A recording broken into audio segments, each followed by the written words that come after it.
ಬನ್ನಿ ಈಗ ನಮ್ಮ ಯಾಟ್ರಿಕ್ ಹೀರೋ ಶಿವಣ್ಣ ಸರ್ ತಮಿಳಿನ ಸೂಪರ್ ಸ್ಟಾರ್ ಆದ ರಜನಿಕಾಂತ್ ಸರ್ ಅವ್ರ ಜೊತೆ ಹಾಗೆ ಕಮಲ್ ಹಾಸನ್ ಅವರ ಜೊತೆ ನಟಿಸ್ತಿದಾರಾ ಇಲ್ವಾ ನೋಡ್ಕೊಂಬಂದ್ಬಿಡೋಣ.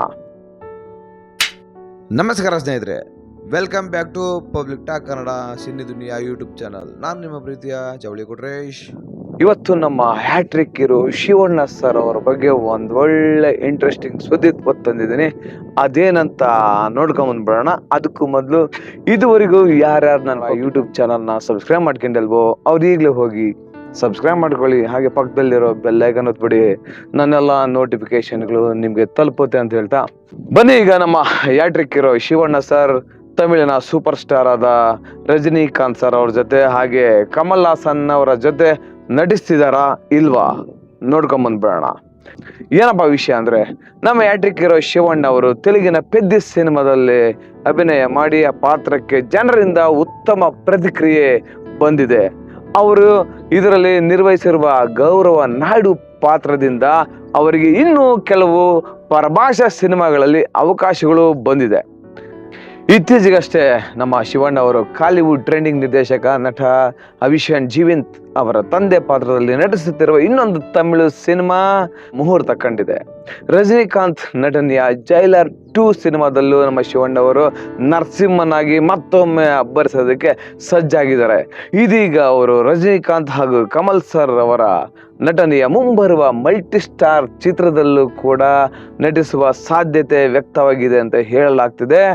ಸುಮಾರು 46 ವರ್ಷಗಳ ಬಳಿಕ ನಮ್ಮ ಕಮಲ್ ಸರ್ ಹಾಗೆ ರಜನಿ ಸರ್ ಒಟ್ಟಾಗಿ ತೆರೆಯನ್ನ ಹಂಚಿಕೊಳ್ಳೋದಕ್ಕೆ ಮುಂದಾಗಿದ್ದಾರೆ.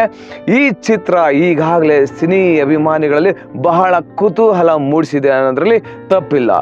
ನಮ್ಮ ರಜನಿ ಸರ್ ಹಾಗೂ ಕಮಲ್ ಅಂದ್ರೆ ಶಿವರಾಜ್ ಕುಮಾರ್ ಸರ್ ಅವರಿಗೆ ಪಂಚಪ್ರಾಣ.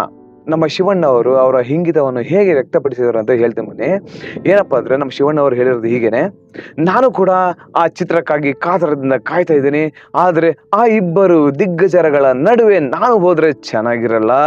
ಸುಖ ಸುಮ್ಮನೆ ನನ್ನ ಪಾತ್ರ ಸೇರಿಸಿದ್ರೆ ಕೂಡ ಅದು ಸೂಕ್ತ ಅಲ್ಲ. ಇಬ್ಬರ ಸೂಪರ್ ಸ್ಟಾರ್ಗಳ ನಡುವೆ ನನ್ನದೊಂದು ಪಾತ್ರ ಸೇರಿಸ್ಬೇಕು ಅಂದ್ರೆ ಅದಕ್ಕೆ ಏನಾದ್ರೂ ಒಂದು ಕಾರಣ ಇರಬೇಕು, ಎಲ್ಲ ಕೂಡಿ ಬರಬೇಕು.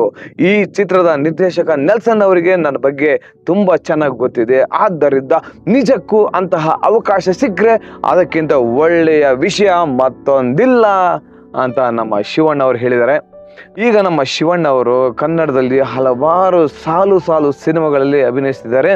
ಆ ಸಿನಿಮಾಗಳ ಲೀಸ್ಟ್ನ ಒಂದು ಚುಟುಕಾಗಿ ಹೇಳ್ಬಿಡ್ತೀನಿ ನೋಡಿ.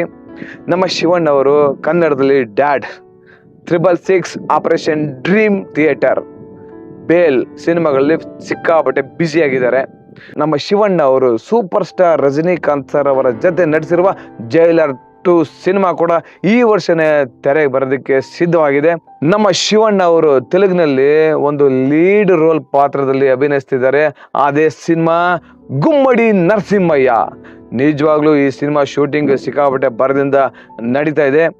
ನೀವು ನೋಡ್ಬೋದು ನಮ್ಮ ಶಿವಣ್ಣ ಅವ್ರನ್ನ ತೆಲುಗಿನಲ್ಲಿ ಆ ಗುಮ್ಮಡಿ ನರಸಿಂಹಯ್ಯ ಒಂದು ಪಾತ್ರದಲ್ಲಿ ಹೇಗೆ ಕಾಣಿಸ್ತಾರೆ ಅನ್ನೋದನ್ನ ನೀವು ಪೋಸ್ಟರ್ಗಳಲ್ಲಿ ನೋಡಿರ್ತೀರಿ.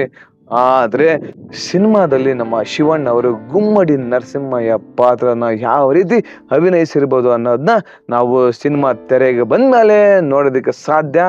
ಹಾಗಾಗಿ ನಾವೆಲ್ಲರೂ ನಮ್ಮ ಹ್ಯಾಟ್ರಿಕ್ ಹೀರೋ ಶಿವಣ್ಣ ಅವರಿಗೆ ಶುಭಾಶಯ ಕೋರೋಣ. ಹಾಗೆ ಅವರು ಇನ್ನೂ ಹೆಚ್ಚೆಚ್ಚು ಸಿನಿಮಾಗಳು ಮಾಡಲಿ, ಹಾಗೆ ನಮ್ಮ ಕನ್ನಡ ಚಿತ್ರರಂಗಕ್ಕೆ ಹಾಗೆ ಇಡೀ ನಮ್ಮ ಭಾರತದ ಚಿತ್ರರಂಗಕ್ಕೆ ಮತ್ತಷ್ಟು ಹೆಸರು ತರಲಿ ಅಂತ ನಾನು ಇಲ್ಲಿಂದಲೇ ಕಳಕಳಿಯಿಂದ ನಮ್ಮ ಶಿವಣ್ಣ ಅವರಿಗೆ ಕೇಳ್ಕೊತೀನಿ ಅಂತ ಹೇಳ್ತಾ, ಜೈ ಹ್ಯಾಟ್ರಿಕ್ ಹೀರೋ ಶಿವಣ್ಣ ಸರ್, ಜೈ ಕರ್ನಾಟಕ.